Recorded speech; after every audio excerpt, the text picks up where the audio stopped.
स्वागत है। मैं हूं आपके साथ शिखा शर्मा। कोरोना का नया वेरिएंट, नया रूप तेजी से दुनिया के अलग अलग हिस्सों में फैलता जा रहा है। अब तक 13 देशों में इसके केस सामने आ चुके हैं। कई देश इसके खतरे को देखते हुए अपने देश में बाहर से आने वाली उड़ानों पर पाबंदी लगा रहे हैं। WHO ने भी चेतावनी दी है कि ये दुनिया के लिए सबसे बड़ा खतरा बन सकता है। इसके फैलने की रफ्तार बहुत ज्यादा है और ये बेहद तेजी से अपने रूप बदल रहा है।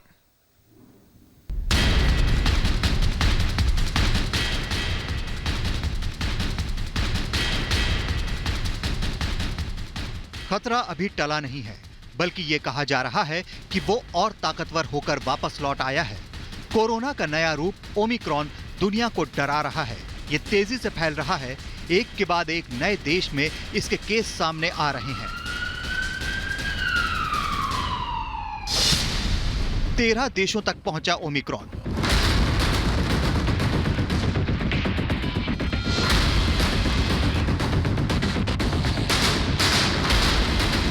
कोरोना के नए वेरिएंट ओमिक्रॉन से दुनिया गहरी चिंता में है। डर यह है कि कहीं डेल्टा वायरस की तरह यह भी तबाही ना मचा दे और कहीं लाखों लोगों की जान ना चली जाए। यूरोपियन यूनियन ने अफ्रीकी देशों से आ रही उड़ानों पर रोक लगा दी है, जिससे इस वेरिएंट को लेकर दहशत फैल गई है। WHO ने ओमिक्रॉन को कोरोना के डेल्टा वेरिएंट से 7 गुना तेजी से फैलने वाला बताया है। अब तक 13 देशों में इसके केस सामने आ चुके हैं। ओमिक्रॉन वेरिएंट का पहला केस बोत्सवाना में मिला। दक्षिण अफ्रीका में पहली बार इसकी सीक्वेंसिंग की गई। इसके बाद ये Hong Kong, Britain, Germany, Netherland, Denmark, Belgium, Israel, चेक रिपब्लिक, ऑस्ट्रेलिया, पुर्तगाल और कनाडा तक पहुंच चुका है। WHO ने चेतावनी दी है कि नया वेरिएंट दुनिया के लिए बड़ा खतरा बन सकता है। अगर इस वेरिएंट के चलते कोरोना संक्रमण तेज हुआ तो इसके नतीजे खतरनाक होंगे। ब्रिटेन में लगेंगे बूस्टर डोज। ओमिक्रॉन को लेकर ब्रिटेन में सख्ती बढ़ा दी गई है। यहां ट्रैवल बैन, फेस मास्क और टेस्टिंग को लेकर ढिलाई नहीं बरतने की सलाह दी गई है। खबर है कि अब यहां 18 साल से ऊपर सभी नागरिकों को बूस्टर डोज दी जाएगी। अभी तक ये डोज केवल 40 साल से ऊपर वालों को दी जा रही थी। कड़े कदम उठाने की तैयारी में अमेरिका। दक्षिण अफ्रीका में सबसे पहले मिले कोरोना वायरस के नए वेरिएंट ओमिक्रॉन से बचाव के लिए अमेरिका ने कमर कस ली है। अमेरिका ने इस वायरस से बचाव के लिए अफ्रीकी देशों से किसी भी तरह के यातायात पर पाबंदी लगाने की तैयारी की है। राष्ट्रपति जो बाइडेन के chief medical adviser doctor Anthony Fauci ने कहा है कि ओमिक्रॉन कोरोना के अब तक मिले दूसरे सभी वेरिएंट के मुकाबले ज्यादा तेजी से संक्रमण फैलाने वाला लग रहा है। अमेरिका का यह भी मानना है कि नए वेरिएंट के बारे में पूरी जानकारी आने में करीब 2 हफ्ते लगेंगे। बड़ा खतरा है ओमिक्रॉन। ओमिक्रॉन से सावधान रहने की जरूरत है, क्योंकि यह सामने आया है कि अब तक का सबसे खतरनाक डेल्टा वेरिएंट था, लेकिन डेल्टा वेरिएंट 100 दिन में जितना फैला था, ओमिक्रॉन सिर्फ 15 दिनों में उतना फैल चुका है। यूरोप के कई देशों में कोरोना के रोजाना आने वाले केस काफी बढ़ गए हैं। हालांकि ओमिक्रॉन वेरिएंट से मौत की पुष्टि नहीं हुई है, लेकिन ये चेतावनी दी जा रही है कि अगर इसकी रफ्तार पर रोक न लगी तो अंजाम बहुत बुरे हो सकते हैं। Bureau report, Republic Bharat. और इसी बीच बड़ी खबर आपको बता दें, अमेरिका में ओमिक्रॉन से दहशत का माहौल है। दक्षिण अफ्रीका से आने वाली फ्लाइटें बंद कर दी गई हैं। दक्षिण अफ्रीका में जो कोरोना का नया वेरिएंट मिला है ओमिक्रॉन, जिससे हर तरफ दहशत का माहौल है। और अमेरिका की बात करें तो वहां पर भी ओमिक्रॉन से दहशत का माहौल बना हुआ है। दक्षिण अफ्रीका से आने वाली फ्लाइटें जो हैं उनको भी बैन कर दिया गया है।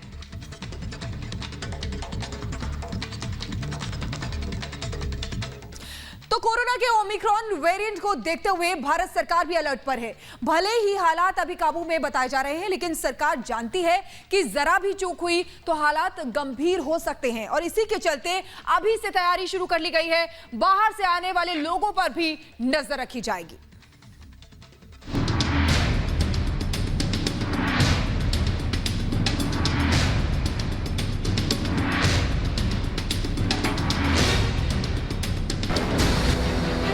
भारत में अभी ओमिक्रॉन का केस नहीं मिला है, लेकिन ये डेल्टा वेरिएंट की तरह तबाही न मचाए, इसके लिए अभी से तैयारियां की जा रही हैं। शनिवार को प्रधानमंत्री नरेंद्र मोदी ने इसे लेकर इमरजेंसी बैठक की। उन्होंने अंतर्राष्ट्रीय उड़ानों की निगरानी के साथ ही जोखिम वाले देशों से आने वाले लोगों के लिए विशेष निगरानी व्यवस्था तैयार करने को कहा है।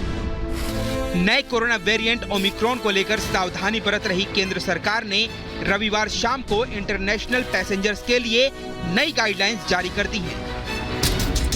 केंद्र सरकार की तरफ से 8 रिस्क देशों की लिस्ट बनाई गई है। ये वो देश हैं जहां ओमिक्रॉन वेरिएंट फैल चुका है या फिर फैलने का खतरा है। नई गाइडलाइंस के मुताबिक विदेश से भारत आने वाले यात्रियों से उनकी पिछले 14 दिन की यात्रा का रिकॉर्ड मांगा जाएगा, यानी वे इस दौरान किस किस देश में गए ये बताना होगा। इसके अलावा उन्हें नेगेटिव RT-PCR रिपोर्ट भी दिखानी होगी। भारत में एयरपोर्ट पर पैसेंजर्स को 2 श्रेणियों में बांटा जाएगा। पहली श्रेणी 8 रिस्क लिस्ट से आने वालों की और दूसरी अन्य देशों के यात्रियों की होगी। 8 रिस्क लिस्ट वाले देशों से आने वाले पैसेंजर्स का एयरपोर्ट पर ही कोविड टेस्ट किया जाएगा। नई गाइडलाइंस 1 दिसंबर से लागू होंगी। दुनिया भर में आज नया वेरिएंट जो है काफी चैलेंज दे रहा है और उसी के रिगार्डिंग जो है यूटी एडमिनिस्ट्रेशन में भी डायरेक्शंस इशू की गई है। हालांकि जो एंट्री एग्जिट पॉइंट्स है कश्मीर वैली के लिए उनको काफी ज्यादा अंडर स्ट्रिक्ट सर्वेलेंस देखा जा रहा है। खासकर जो ट्रेवलर्स बाहर से आ रहे हैं और जो अफेक्टेड कंट्रीज से आ रहे हैं उनकी सैंपलिंग और उनकी टेस्टिंग और साथ साथ जो है उनके ऊपर पूरी तरह से नजर रखी जा रही है कि कहीं उनमें कोई ऐसा वेरिएंट पाया तो नहीं जाएगा या कहीं वो इफेक्टेड तो नहीं हो। केंद्र सरकार ने 8 रिस्क लिस्ट में जिन देशों को शामिल किया है उनमें ब्रिटेन समेत यूरोपीय देश, इजराइल, दक्षिण अफ्रीका, ब्राजील, बांग्लादेश, बोत्सवाना, चीन, मॉरिशस, न्यूजीलैंड, जिम्बाब्वे, सिंगापुर और हांगकांग शामिल हैं। एक्सपर्ट्स का कहना है कि अभी इस वायरस के बारे में ज्यादा पता नहीं चला है, इसलिए एहतियात बरतना जरूरी है। ओमिक्रॉन एक ऐसा कोविड का वेरिएंट है जिसको कि WHO ने वेरिएंट ऑफ कंसर्न माना है, खास तौर से क्योंकि इसमें बहुत सारे म्यूटेशंस देखे जा रहे हैं और जो स्पाइक प्रोटीन्स होती हैं उसमें लगभग 30 म्यूटेशंस हैं, जिसकी वजह से ये माना जा रहा है कि ये ज्यादा तेजी से फैलने की क्षमता रखता है और शायद जो हमारे अंदर एंटीबॉडीज हैं स्वाभाविक तौर से या वैक्सीन के द्वारा जो बनी है उनको भी शायद ये कुछ हद तक बाईपास करने की क्षमता रखता हो। लेकिन अभी आने वाले वक्त में इसके बारे में और ज्यादा जानकारी होगी। भारत में अभी तक ओमिक्रॉन का एक भी केस नहीं आया है, लेकिन पिछले कुछ दिनों में दक्षिण अफ्रीका हो या यूरोपीय देश, वहां से हजारों लोग आए हैं। इन लोगों को ट्रेस करने की कोशिश की जा रही है। साथ ही ये भी कहा जा रहा है कि लोग सावधानी जरूर बरतें। पूरे देश में ओमिक्रॉन का एक भी केस अभी तक नहीं आया है और इसलिए जो इंटरनेशनल ट्रैवलर्स जहाँ से WHO के माध्यम से जो बताया गया है कि दक्षिण अफ्रीका के कई देशों से इजराइल, हांगकांग, नीदरलैंड इस तरह के जो देश हैं जहाँ से ये ओमिक्रॉन वायरस पाया जा रहा है अभी फिलहाल, उनमें से कोई ट्रैवल हिस्ट्री वाला देश आएगा तो हमारे यहाँ उनका पूरी तरह से उनका जांच होगा। जिन एयरपोर्ट पर जाएंगे 7 डेज का सेल्फ क्वारंटीन होगा, RT-PCR होगा और बाद में भी उनका चेकअप फिर दोबारा होगा। महत्वपूर्ण चीज़ यही है कि हम सब लोग जो जनता है, सिटीजन्स है, जब अभी खुल गया है नॉर्मल लाइफ जिसे हम कहते हैं वैसे ही अपना रहे, तब मास्क पहनना ज़रूरी है और डबल वैक्सीनेटेड होना ज़रूरी है। जो भी सेकेंड वैक्सीन के लिए ड्यू हो उन्होंने जल्द से जल्द जाके अपना दूसरा वैक्सीन लेना ज़रूरी है। ये लगातार कहा जा रहा है कि भारत में कोरोना की रफ्तार भले ही कम हुई है, लेकिन ये खत्म नहीं हुआ है। लेकिन कई जगह ये देखा जा रहा है कि लोग लापरवाही बरत रहे हैं। जम्मू कश्मीर में कोरोना वायरस का खतरा लगातार बढ़ रहा है। उस बीच ओमिक्रॉन वेरिएंट के संक्रमण से लोगों की चिंताएं और बढ़ गई। लेकिन ऑन ग्राउंड आखिरकार लोग किस तरह जो है कोविड को सीरियसली ले रहे हैं वो आप देखिए।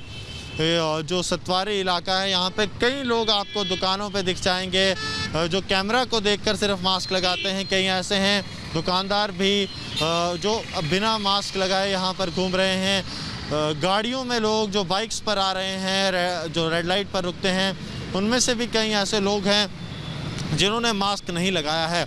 इसी के चलते जम्मू कश्मीर सरकार को कुछ कड़े कदम भी उठाने पड़े हैं। सरकार की तरफ से फैसला लिया गया है कि पुलिस और जो प्रशासन है वो मिलकर टीमें गठित करेगा, जो टीमें ये तय करेंगी और इन्फोर्समेंट कोरोना एप्रोप्रिएट बिहेवियर का हो।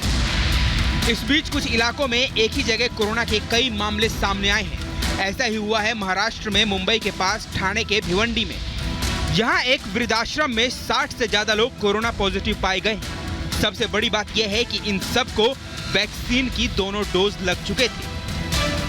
मुंबई के पास भिवंडी के सोरगांव में जो खरवली रिवर के पास है, वहाँ पे मातोश्री वृद्धाश्रम में तकरीबन 62 लोग जो है वो कोरोना पॉजिटिव पाए गए हैं। इन 62 लोग में से जो 60 लोग थे उनका ऑलरेडी 2 डोजेज ऑफ वैक्सीनेशन किया गया था, लेकिन उसी के बावजूद भी इनके कोविड-19 पॉजिटिव रिपोर्ट पॉजिटिव आए हैं।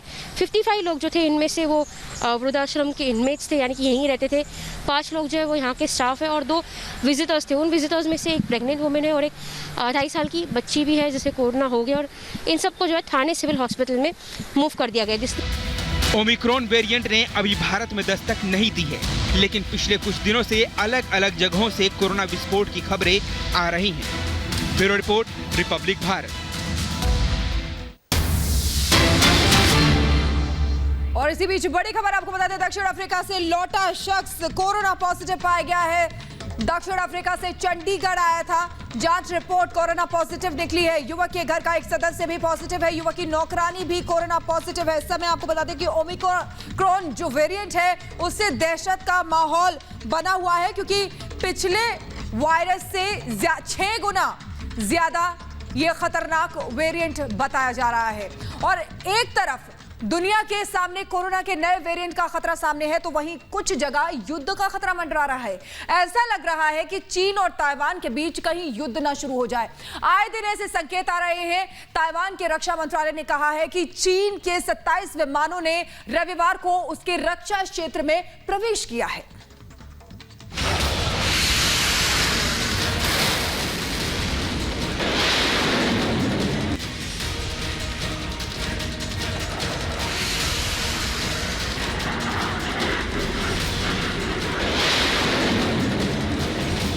चीन और ताइवान में टकराव की आशंका बढ़ती जा रही है। ये डर सताने लगा है कि कहीं दोनों देशों में युद्ध न छिड़ जाए। चीन ताइवान को लगातार धमका रहा है, वो उस पर कब्जा करने की धमकी दे रहा है। चीन अपनी सेना की तैनाती कर रहा है, ताइवान के पास लगने वाले अपने इलाकों में टैंकों की तैनाती भी कर रहा है, और आए दिन उसके लड़ाकू विमान ताइवान की ओर जा रहे हैं। रविवार को भी चीनी लड़ाकू विमानों ने ऐसा ही किया। ताइवान के रक्षा मंत्रालय ने कहा है कि चीन के 27 विमानों ने रविवार को उसके हवाई रक्षा क्षेत्र में प्रवेश किया। चीन की इस हरकत का जवाब देते हुए ताइवान ने भी अपने लड़ाकू विमानों को रवाना कर चीनी विमानों को चेतावनी दी। बताया जा रहा है कि चीन की ओर से 18 लड़ाकू विमान, 5 H-6 बम वर्षक विमान और ईंधन भरने वाला एक Y-20 विमान भी शामिल था। इतनी बड़ी संख्या में चीनी लड़ाकू विमान अक्टूबर के महीने में ताइवान के क्षेत्र में पहुंचे थे, जब एक साथ करीब 39 विमानों ने ताइवान को धमकाने के लिए उड़ान भरी थी। पिछले 2 महीने में 200 से ज्यादा चीनी लड़ाकू विमान ऐसा कर चुके हैं। रविवार को ही चीनी राष्ट्रपति शी जिनपिंग ने अपनी सेना के शीर्ष जनरलों से मुलाकात की थी। चीनी लड़ाकू विमानों की घुसपैठ को ताइवान की खाड़ी में बढ़ते तनाव से जोड़कर ही देखा जा रहा है। ताइवान की ओर से साझा की गई जानकारी के मुताबिक चीनी विमानों ने ताइवान के दक्षिणी भाग के पास उसके वायु रक्षा क्षेत्र में प्रवेश किया और चीन लौटने से पहले प्रशांत महासागर में उड़ान भरी। दावा यहां तक किया गया कि लंबी दूरी तक उड़ान के दौरान चीनी लड़ाकू विमानों ने हवा में ही ईंधन भी भरा। इस बीच ताइवान ने साफ कहा है कि चीन की ऐसी हरकतों से वो डरने वाला नहीं है। ताइवान ने कहा है कि वो चीन की ताकत का जवाब देने में सक्षम है। ताइवान को अमेरिका मदद कर रहा है। इसी के चलते चीन और अमेरिका में भी तनाव चरम पर है। चीन इस बात से भी चिढ़ा हुआ है। इस बीच 5 अमेरिकी सांसद गुरुवार को सरकारी अधिकारियों से मिलने ताइवान पहुंचे। चीन इस बात से भी तमतमा गया है। चीन इससे भी आग बबूला है कि अमेरिका ने अगले ही महीने लोकतंत्र पर चर्चा के लिए उसे नहीं बुलाया, जबकि 110 देशों को न्योता भेजा, जिसमें ताइवान भी शामिल है। Bureau report, Republic Bharat. तो पाकिस्तान की बात करेंगे। पाकिस्तान में कानून का राज नहीं है, ये पूरी दुनिया जानती है। सबको पता है कि कैसे वहां आतंकियों और कट्टरपंथियों का आतंक रहता है, कैसे सरकार पर ISI और सेना हुक्म चलाती है। अब खुद पाकिस्तान के PM इमरान खान ने यह मान लिया है कि उनके देश में कानून का राज नहीं है।